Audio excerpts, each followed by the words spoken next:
নমস্কার বন্ধুরা, কেমন আছেন? আশা করি সকলে ভালো আছেন। এই মুহূর্তের বিগ ব্রেকিং নিউজ আপনাদের সাথে শেয়ার করব।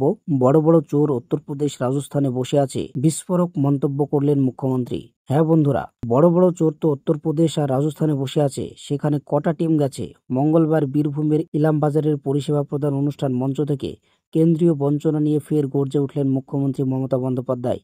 সরাসরি প্রশ্ন ছুড়ে তিনি বললেন, বাংলার প্রাপ্য টাকা বন্ধ করে দিচ্ছে, অথচ উত্তরপ্রদেশ, রাজস্থান, মধ্যপ্রদেশে বড় বড় দুর্নীতির বিরুদ্ধে কতটা ব্যবস্থা নিচ্ছে কেন্দ্র? সব বিষয়ে দেশের মধ্যে এগিয়ে বাংলা। কেন্দ্রের স্বীকৃতিতে দেশে সেরা হয়েছে বাংলার বিভিন্ন প্রকল্প।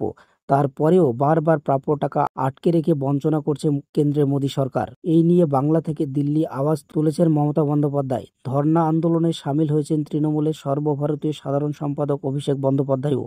এদিন ইলামবাজারের পরিষেবা প্রদান মঞ্চ থেকে ফের কেন্দ্রের বিরুদ্ধে তোপ দাগেন মমতা। বলেন, বাংলার প্রাপ্য টাকা বন্ধ করে দিচ্ছে, অথচ উত্তরপ্রদেশ, রাজস্থান, মধ্যপ্রদেশ বড় বড় দুর্নীতির বিরুদ্ধে কতটা ব্যবস্থা নিচ্ছে কেন্দ্র? পরপর 5 বছর 100 দিনের কাজ গ্রামীণ রাস্তা নির্মাণে বাংলাদেশে সেরা হয়েছে। মুখ্যমন্ত্রীর অভিযোগ, সেই হিংসা থেকে গত 3 বছর ধরে কেন্দ্র বাংলার প্রাপ্য টাকা আটকে রেখেছে।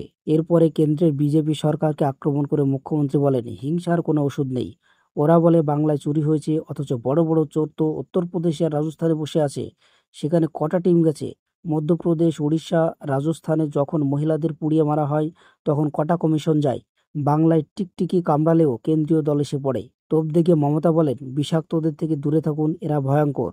এদিন ফের ডবল ইঞ্জিনের রাজ্য বাংলাভাষীর ওপর অত্যাচার নিয়ে ক্ষোভ প্রকাশ করেন বাংলার মুখ্যমন্ত্রী। বলেন, বাংলা ভাষা বলার জন্য যখন অত্যাচার হচ্ছে, তখন তো কোনো কমিশন আসে না। যত দোষ নন্দঘোষ।